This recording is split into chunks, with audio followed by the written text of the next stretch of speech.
Salamat po ka-business sa iyong pabiyayang handog na pabigas para sa iyong top 1 engager na si Mama Julieta S.L. Pedes.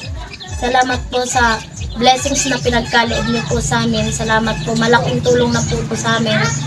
At kung gusto niyo pong isa sa mapalad pong mabiyayaan po ng pabigas ni ka-business, supportan po natin lahat ng ginagawa niyang content.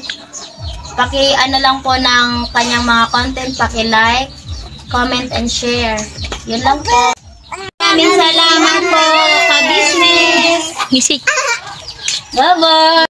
Hello mga ka-business. Muling nagbabalik, Julieta Elpides. Salamat sa mag-asawang ka-business, Marvin Acorin Vlog and Rina Elpides Acorin. Sa natanggap ko ang achievement na ito, top 1 engager sa buwan ng February. Ayan, yung mga hindi pa po nakakasama ng top 20 engager, pagsikapan nyo lang po. Maaabot din nyo po ang top 1 engager. Kasi para po tayong isang instrumento o makinarya na dapat lagi tayong gumagana. For example, sa bahay ni ka-business, pag full support po tayo, ay lalo po nating pinapatibay ang pundasyon ng bahay ni ka-business Marvin Acorin Vlog. Ayan, salamat, nagpapasalamat ako, naging top 1 engager sa isang sakong bigas na bigay ni ka-business Marvin Acorin Vlog and Rina Elpides Acorin. Yung mga angel po ng bahay ni ka-business, salamat po at patuloy nyo pong sinusuportahan si ka-business Marvin Acorin Vlog. Kagaya po ni Mary's Vlog Charity, Marilo, Buena Rigaspi, o Evangeline Juanilla Soriliano, Madam Dinya Sanderman at yung mga iba pa po. Salamat sa laging pagpapailaw ng bahay ni ka-business. Ayan, mga angel ng bahay ni ka-business Marvin.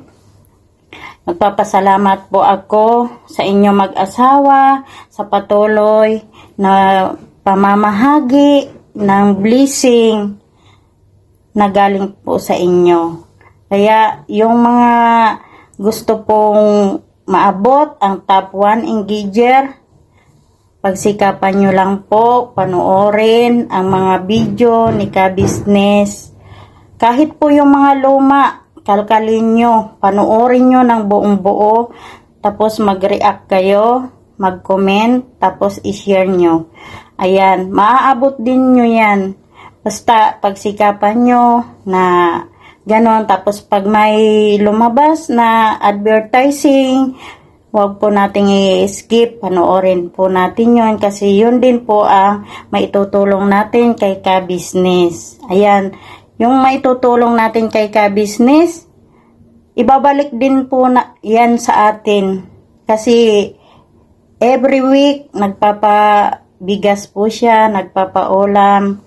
Kaya salamat ka-business sa muling pagbibigay ng mga biyaya na galing po sa inyong mag-asawa. Ingat ka po lagi, lalo na sa pamimili mo, sa pagdadrive ng tricycle, kay Ribin, kay Kiwan. More blessing to come. God bless you always. And your baby Amari. Love, love. Bye-bye.